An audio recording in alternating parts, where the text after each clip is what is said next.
Namaste and welcome to Youth TV show Making Nepal Proud Globally, produced by Today's Youth Asia. Youth TV show Making Nepal Proud Globally is a compiled version of all those youth activities and youth initiations that Today's Youth Asia has been doing since past 8 years. Well, moving towards our program, today we have an interaction program between Finnish youths and Nepalese youths on the topic of youth in politics, global warming and climate change. Let's take a look. That's true, you really have a beautiful nature here. It's like a dream. When we were rafting and we really loved it. And tourism could really be one thing for you. It would make jobs for young people, millions maybe.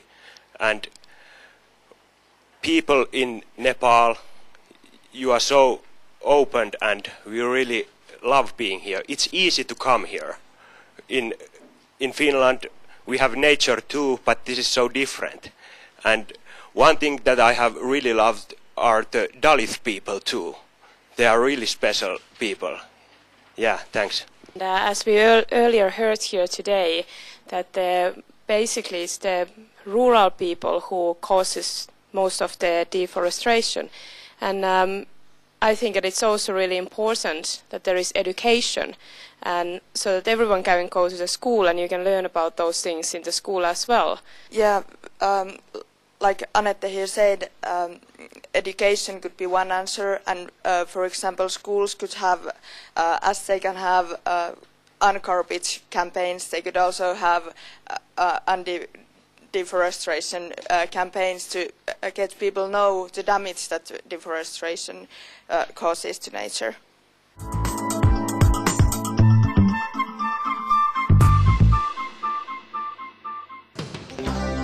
Today's Youth Asia, since 2002, creating future leaders for Nepal, connecting young leaders all over the world, making Nepal proud globally.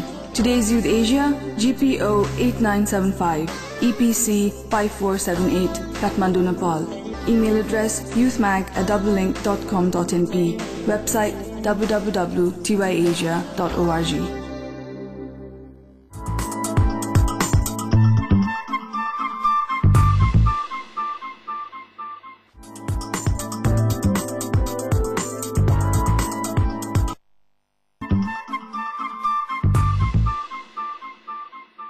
Obviously, the government is always to be held responsible for any bigger events in a country.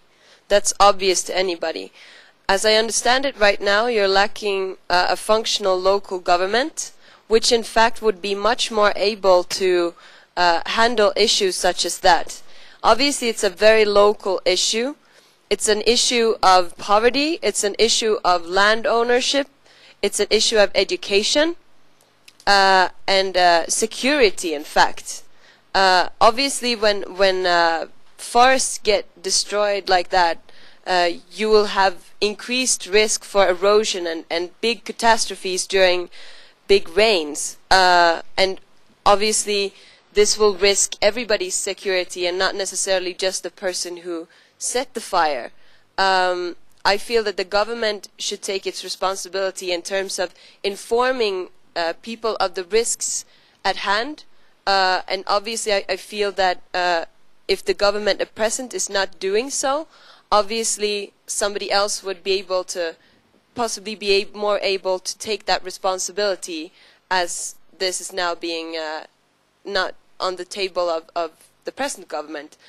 Instead of looking at it as when you burn down forests you gain money, people should be looking at that as losing money. Because the biggest asset you have here is your nature.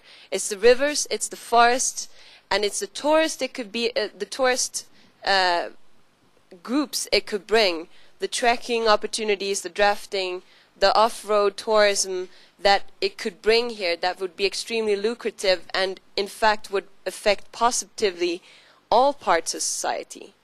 So in fact it's a huge waste that one would consider it a gain.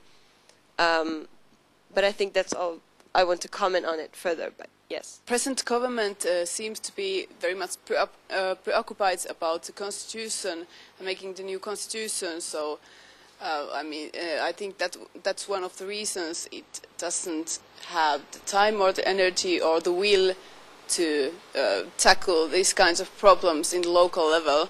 And I think that this problem could partly be erased by the new constitution. When you get that, you can actually have a government that can focus on other things, the poverty, the forests, and the local issues more.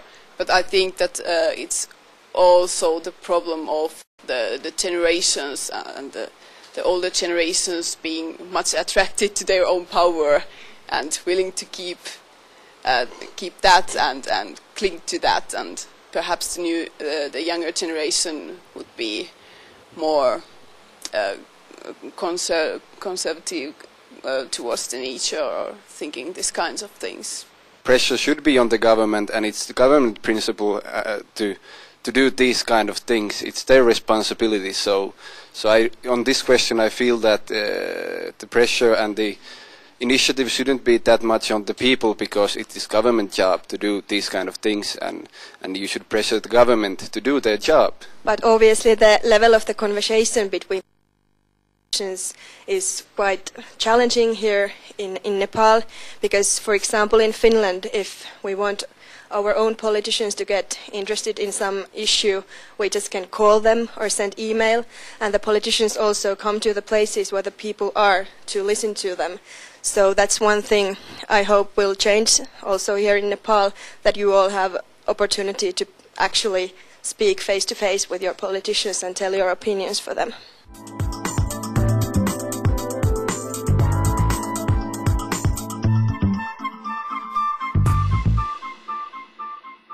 That is true.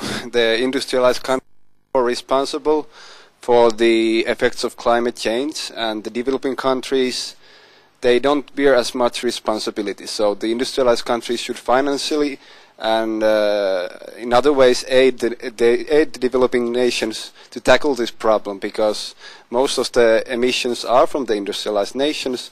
But another side on this is that we should also give the proper information to these nations, because otherwise we'll be back to square one in a few decades if large developing countries like China and India are growing rapidly in their industries, and later on, if they don't change their attitude, which can be harmful, it can have effects that will, as I said, take us to square one. The population in Asia and the third world is at large growing fast. This also means that when you're having a rapid development, you're also having a rapid increase in emissions and pollution at large. And in order to prevail and preserve beautiful nature such as the one in Nepal, you need to be supplied with technology and sustainable solutions that can prevent you from committing to the same mistakes as we've done. And nowadays we have really intellectual technology, and with that use wisely, we can really do a change. But it needs decisions, and that is politics, and that is economics, and we'll see how it will go. In democratic world, we do together things, and let's see how it will go.